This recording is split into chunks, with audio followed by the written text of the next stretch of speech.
따라서 합시다. 창조물의 배치. 자, 오늘의 말씀의 주제를 하나님이 천지를 창조하는 말씀, 우리가 잘 알고 있는 말씀입니다. 그러나 여러분, 모든 인생은, 모든 세상은 혼돈했다고 그랬습니다.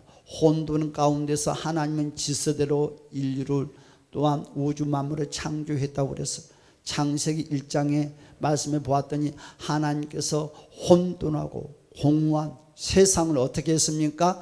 생명체가 살 수 있는, 질서 있는 여러분 환경으로 배치하시는 과정을 오늘 우리는 본문을 통해서 깨달을 수가 있습니다. 할렐루야. 여러분, 창세기 1장 2절은 이렇게 말씀을 하고 있어요. 땅이 혼돈하고 공허하여 흑암이 깊음 위에 있고 하나님의 영은 수면 위에 운행하시더라. 여러분, 창조 이전의 상태는 혼돈과 공허와 흑암에 꽉 차 있었습니다. 그러나 하나님은 어떻게 했어요? 여러분, 무질서를 질서로, 공허를 충만함으로, 흑암을 빛으로 변화시켰습니다. 그래서 여러분, 창조의 역사는 여러분 삼일체 하나님의 공동 사역임을 우리에게 정확하게 보여주고 있습니다.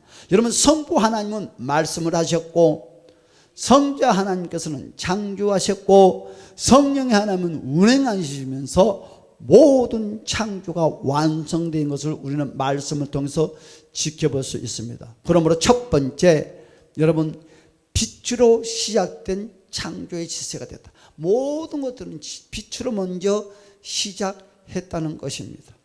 할렐루야. 빨리빨리 합시다. 자, 창세기 1장 3절에서 5절의 말씀, 하나님께서 창조 사역 가운데 가장 먼저 하신 일이 뭐냐면 빛을 창조하신 것입니다. 그래서 여러분, 제일 먼저 모든 것이 빛이 있으라 하심에 첫 번째, 그렇죠? 여러분, 그래서 첫 번째로 말씀하시기를 우리 주님께서는 빛으로 시작된 창조다고 그랬어요. 빛으로 모든 것들을, 인생을, 모든 세상을 시작했어요. 그래서 하나님의 말씀 한마디에 모든 능력의 역사가 나타났더라. 그래서 하나님의 말씀은요, 단순히 명령이 아닙니다. 단순히 명령이 아니라 창조를 이루시는 바로 능력이라는 것입니다. 그래서 빛은 여러분 흑암을 여러분 물러나게 했었고, 또한 하나님은 그 빛과 어둠을 나누셨다고 그랬어요. 이 사건은 단순히 여러분 밝음과 어둠을 나누신 것이 아니라 어떻게 돼서 질서를 세우신 창조의 역사다. 그래서 모든 하나님은 질서 가운데 운행해요. 질서가 무너지면 모든 걸 깨집니다. 여러분, 공동체 생활에서도 그렇고 교회 안에서도 가정에서도 잘났든 못났든 질서가 무너진 순간부터는 모든 것이 무너져요. 그런데 그 질서를 무너뜨리는 대상자가 바로 우리 자신이라는 것이지. 사람과 관계성에서도 마찬가지. 그렇죠? 여러분, 그래서 낮과 밤을 구분하심으로 여러분 창조의 세계의 리듬과 질서를 주셨습니다. 그래서 빛과 어둠을 나누신 그 이유가 뭘까요? 여러분, 밤에는 쉬는 시간과 활동하는 시간을 구분하기 위해서. 그래서 인생은 하나님도 쉴 수 있는 시간과 활동하는 시간을 구분하는 것처럼 인생도 쉼의 시간과 활동하는 시간을 잘 조절해야지만이 건강하고 영육이 강건할 수 있어요. 부지런하다고 부지런한 것이 아니요, 밤낮 노동하는 것이 부지런한 것이 아니요, 쉬어야 될 때는 쉬어야 되고 일을 할 때는 일을 할 줄 아는 사람이 정말 지혜로운 사람입니다. 그래서 원시의 빛, 그렇죠? 여러분, 오늘 하나님은 창조하실 때부터 질서를 중요하게 여기셨는데 바로 제일 먼저 원시의 빛이 무엇이냐? 바로 창세기 1장은 빛이 해와 달보다 먼저 창조했다는 거죠. 그래서 여러분, 이 빛이라고 하니까 우리는 태양을, 달을 생각할 수 있지만 우주 만물을 만들기 전에 빛이 먼저 하나님이 허락했어요. 그래서 해와 달은 몇째 날에 만들었어요? 넷째 날에 창조를 했습니다. 넷째 날. 그러니까 오늘 최초로 그 빛은 바로 태양과 달과 같은 그런 빛이 아니다는 것입니다. 그러므로 첫째 날의 그 빛은 태양과 빛이 아니라 하나님께서 창조하신 원시의 빛이라는 것입니다. 그래서 창조의 질서는 태양이 아니라 하나님의 말씀으로 시작되었다. 할렐루야. 그래서 빛의 근원은 태양이 아니라 하나님이십니다. 할렐루야. 두 번째로 뭐라고 그랬습니까? 궁창과 물을 분리를 시켰다고 그랬어요. 여러분 창세기 1장 6절에 8절에 말씀 보니까 하나님은 둘째 날에 궁창을 만드시고 물과 물을 나누셨다고 했어요. 여러분 위의 물과 아래의 물을 나누어서 질서를 세우셨다고 그랬습니다. 언제? 혼돈 가운데 있던 물이 하나님의 말씀으로 구분되었고, 또한 창조세계는 생명체가 살 수 있는 환경으로 그러면서 변화가 되었더라. 할렐루야. 그래서 하나님은 여러분 어떻게 됐습니까? 무질서를 그대로 두지 않았다.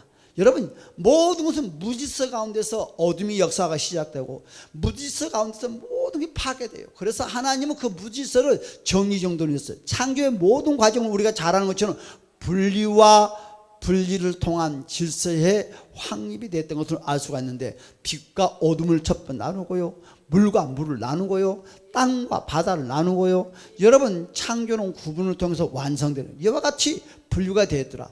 세 번째로 여러분 땅과 바다를 배치를 시켰어요. 그래서 우리가 잘 아는 것처럼 창세기 1장 9절 10절의 말씀 보니까 하나님은 물을 한 곳으로 모으고 육지를 드러나게 했더라. 할렐루야.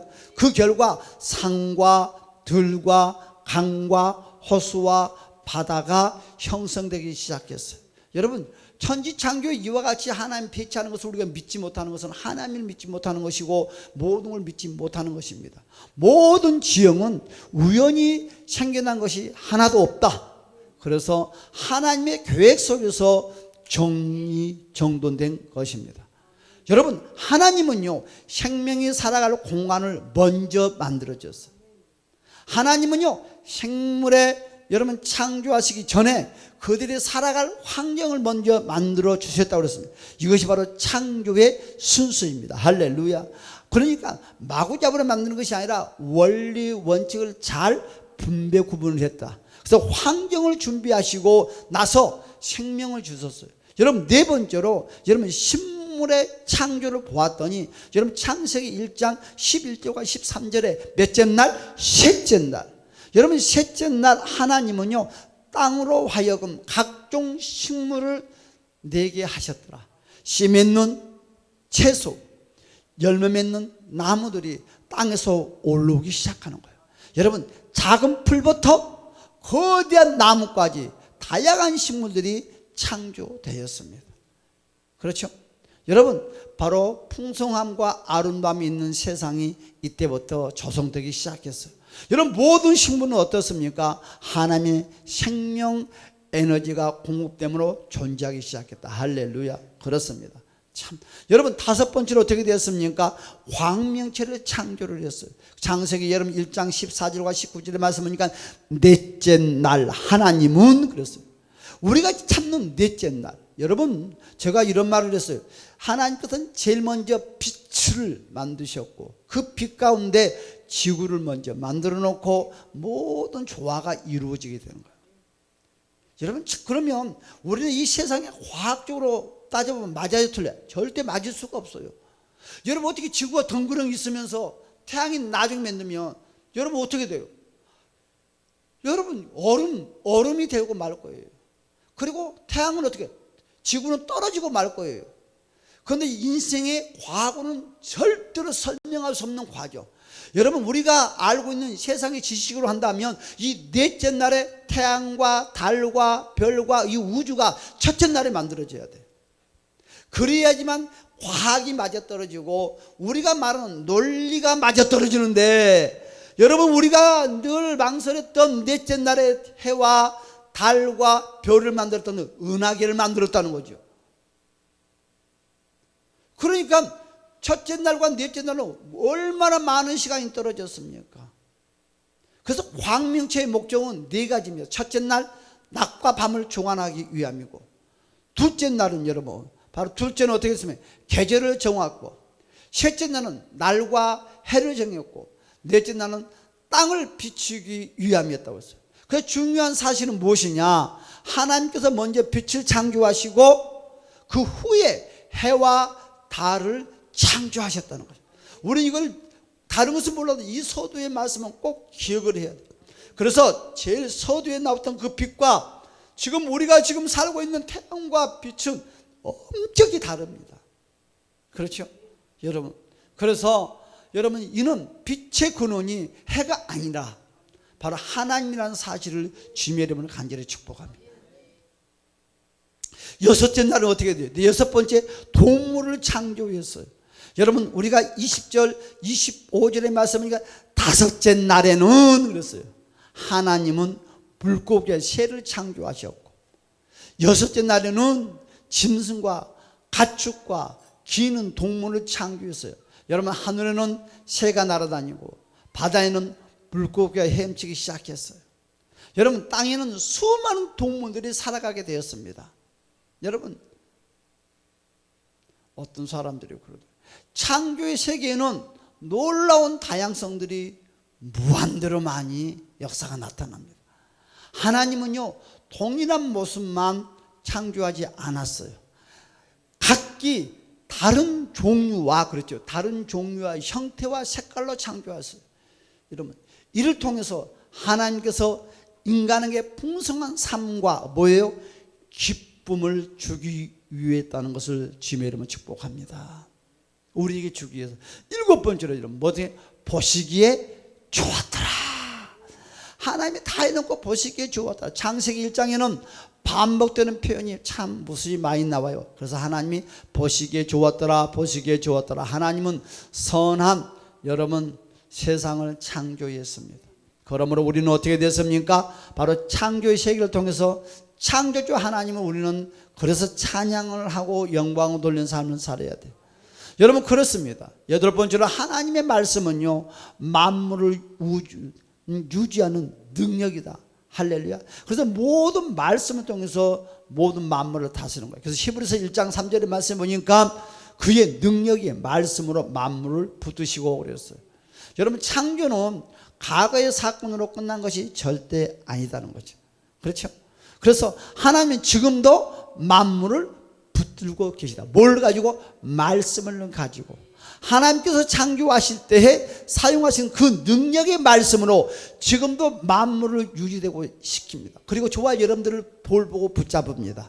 만일 하나님께서 그 능력을 거두신다면 어떻게 될까요? 모든 것들은 존재에 바로 존재를 지속할 수 없고 무너지고 말 것입니다. 여러분, 그렇습니다. 아홉 번째, 모든 생명의 근원은 누구다? 하나님이다. 그래서 여러분, 사도행전 17장 28절에 우리가 그를 힘입어 살며 기둥하며 여러분 가동하며 존재한다고 그랬어요. 모든 존재는 하나님의 허락 안에서 존재를 하는 것입니다. 인간뿐이 아니라 모든 피조물, 역사 또한 역시 하나님의 의존하고 살아야 돼. 모든 인간은 다, 모든 우주는 다. 하나님은요, 존재의 근원이십니다. 하나님은 생명의 근원이십니다. 하나님은 활동의 근원이십니다. 그래서 우리는 하나님 없이 단 한순간도 존재할 수 없다. 참 무섭죠? 여러분, 그렇습니다. 열 번째로 여러분, 창조를 바라보는 겸손한 자세가 우리에게 필요하다. 그래서 창조의 세계를 바라볼 때 인간은 겸손할 수밖에 없어요. 인간의 힘은 어떻게 이와 같이 아름다움을 조성할 수 있겠습니까? 우리는 저절로 존재하는 것이 아닙니다. 바로 생명은 우연히 유지되는 것이 절대 아닙니다. 할렐루야. 모든 것은 하나님의 말씀과 능력 안에서 존재한다는 것을 주님의 이름으로 축복합니다. 그래서 창세기 1장은 인간 중심의 이야기가 아니라 하나님의 중심의 이야기다. 그래서 창조의 인간은 바로 뭡니까? 바로 창조의 주인공은 우리가 아니다는 거예요. 인간이 아니라 바로 하나님이 바로 창조의 주인공이라는 거예요.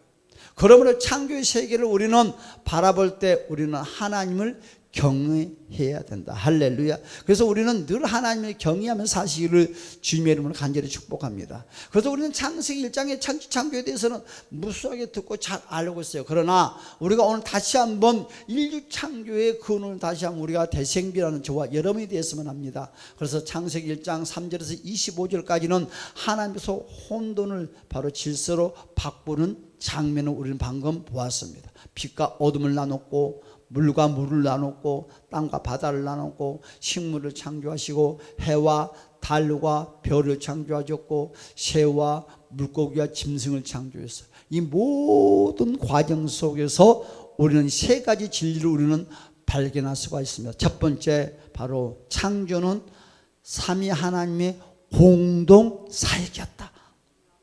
성부, 성자, 성령이 하나님이 공동으로 했어요. 서로 의논해서. 둘째로, 하나님의 말씀은 창조의 능력이라는 거예요. 지금도 그 창조의 능력의 말씀이 지금도 살아 움직이고 있다. 여러분, 창조의 그 능력의 말씀이 지금도 운행하고 있다는 거예요. 셋째, 모든 생명과 존재의 근원은 하나님이다. 여러분, 부처가 아니고 다른 세상의 그 무엇이 아니고 자연, 여러분 유물론처럼 자연 그대로 되는 것이 아니라 천지창조의 하나님이시다. 그래서 모든 생명과 존재의 근원은 하나님입니다. 그러므로 우리는 창조의 세계를 바라보면서 모든 존재가 하나님께 의존되고 있음을 우리는 기억하면서 겸손하게 살아야 됩니다. 할렐루야. 그래서 시편 19편 1절에 뭐냐, 하늘이 하나님의 영광을 선포하고 궁창이 그의 손으로 하신 일을 나타내는도다. 여러분, 이제 엄마 뱃속에 태어난 아이들은 이와 같은 원리를 몰라요. 유치원에 가면 여러분 선생님이 여러분 이 세상이 만드는 원리, 학교에 가면 선생님이 또 세상이 만드는 원리에 대해서 과학자들이 말하는 기준을 가지고 계속 전하는 거예요. 그래서 조그만 아이들이 갈등에 치우치는 거예요. 평생. 그것을 누가 잘 질서를 가르쳐 줘야 돼요? 부모가. 근데 부모의 신앙이 흔들리고 부모가 신앙생활을 하지 아니하면 어떻게 돼요? 이와 같은 걸 바르게 정립을 시켜주지 못한다는 거예요. 그렇죠. 그래서 우리는 창세기 1장인 천지 창조를 정확하게 우리는 먼저 인식을 하고 이 말씀을 가지고 운행했다는 것을 믿고 승리하실 주님 이름을 간절히 축복합니다. 우리 이 시간에 천지 창조를 만들어 주시고 나를 이 땅에 보내주는 것을, 그래서 예수를 믿든 예수를 믿지 않든 모든 사람들은 다 어디서 왔어요? 천국에서 왔어요. 천국에서. 모든 사람들의 영물체는 다 하나님이 만들어서 보냈어요. 하나님. 그래서 우리의 고향은 지옥이 아니라 하늘나라입니다. 우리는 모두가 하늘나라 가는 복된 모두가 되시를 주님의 이름을 간절히 축복합니다. 우리 다 같이 동손을 기도하면서 주여 우주 만물을 창조하신 하나님께 감사하다면서 우리 다 같이 한번 1분만 동손으로 한번 기도하겠습니다. 다 같이 주여, 다 같이 주여, 할렐루야.